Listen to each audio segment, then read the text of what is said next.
Hello বন্ধুরা, welcome back to my channel flavours by Shubhra.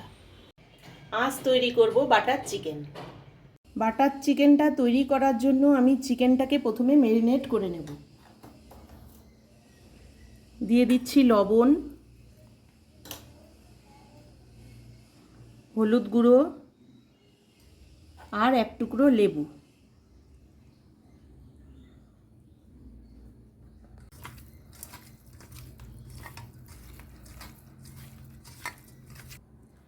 চিকেনের কালারটা ভালো আসার জন্য প্রথমে একটি বোলের মধ্যে আমি কিছুটা সর্ষের তেল নিয়ে নিলাম।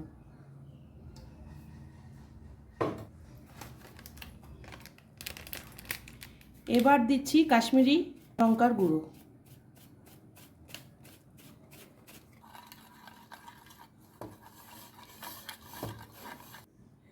তেলে লঙ্কার গুঁড়োটা ভালো করে মিশে যাওয়ার পরে দিয়ে দিচ্ছি টক দই।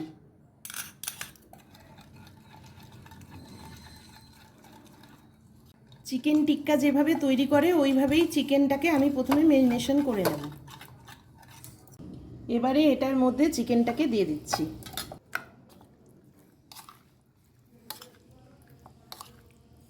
এদিকে নিয়েছি পেঁয়াজ, টমেটো কুচি, আদা রসুনের পেস্ট, কাজু বাদাম, লাল কাঁচা লঙ্কা, গোটা গরম মশলা। সবার প্রথমে কড়াই বসে কড়াইটাকে একটু গরম করে নিয়েছি। প্রথমে কড়াইটা গরম করে কিছুটা সর্ষের তেল দিয়ে দিলাম। এবার ওই গরম তেলে গোটা গরম মশলাটা দিয়ে দিলাম। এখন দিচ্ছি পেঁয়াজ কুচি।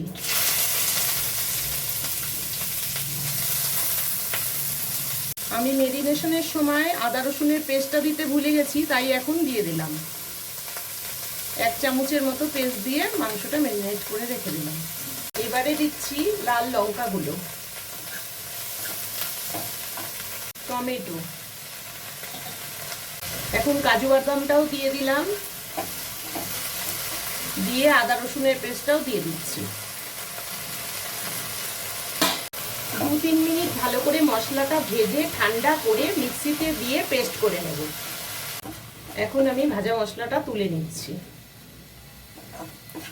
যেহেতু এটা বাটার চিকেন, অল্প খানিকটা বাটার এবার তেলে দিয়ে আমি চিকেনগুলোকে ভেজে নেব।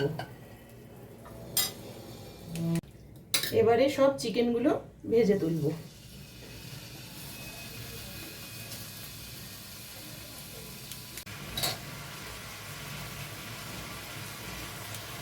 চিকেনগুলোকে একটু ভালোভাবে ভেজে নিতে হবে।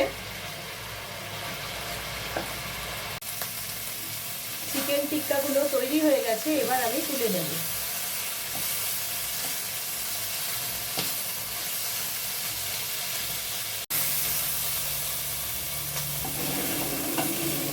কড়াইতে আবারও কিছুটা তেল আর বাটার একসাথে দিয়ে মশলাটা ঢেলে দেব।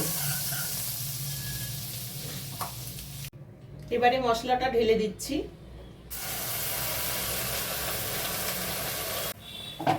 এবার ওই মশলাটাতেই কিছুটা মশলা আরো দিয়ে দেব। এখন দিয়ে দিচ্ছি হলুদ গুঁড়ো আর অল্প একটু কাশ্মীরি রেড চিলি পাউডার। এবারে মশলাটা খুব ভালো করে কষতে হবে যতক্ষণ না মশলার থেকে তেল ছাড়ছে। মশলা কষা হয়ে গেছে, মোটামুটি 10 মিনিটের মতো ভালো করে কষে নিয়ে এবার আমি জল দিয়ে দেব।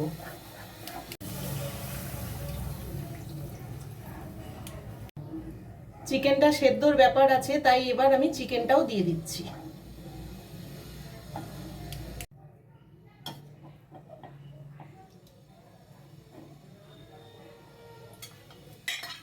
যে রকম গ্রেভি রাখবে সেই হিসাবে জলটা দিও। যেহেতু আগে পরে লবণ দেওয়া আছে, তাই লবণটা একটু টেস্ট করে নিয়ে লাস্টেই দিও।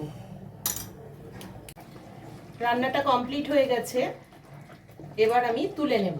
সবশেষে একটি সিক্রেট উপকরণ দিয়ে দিচ্ছি, মধু 1 চামচ। এটা কিন্তু রেস্টুরেন্টে দেয়, তাই জন্য বাটার চিকেনটা খেতে এত টেস্ট হয়। তোমাদের যদি এই বাটার চিকেনের রেসিপিটি ভালো লেগে থাকে তাহলে ভিডিওটিকে লাইক করো, চ্যানেলটিকে সাবস্ক্রাইব করো, আর যারা ফেসবুক পেজ থেকে দেখছো তারা পেজটিকে ফলো করে দিও।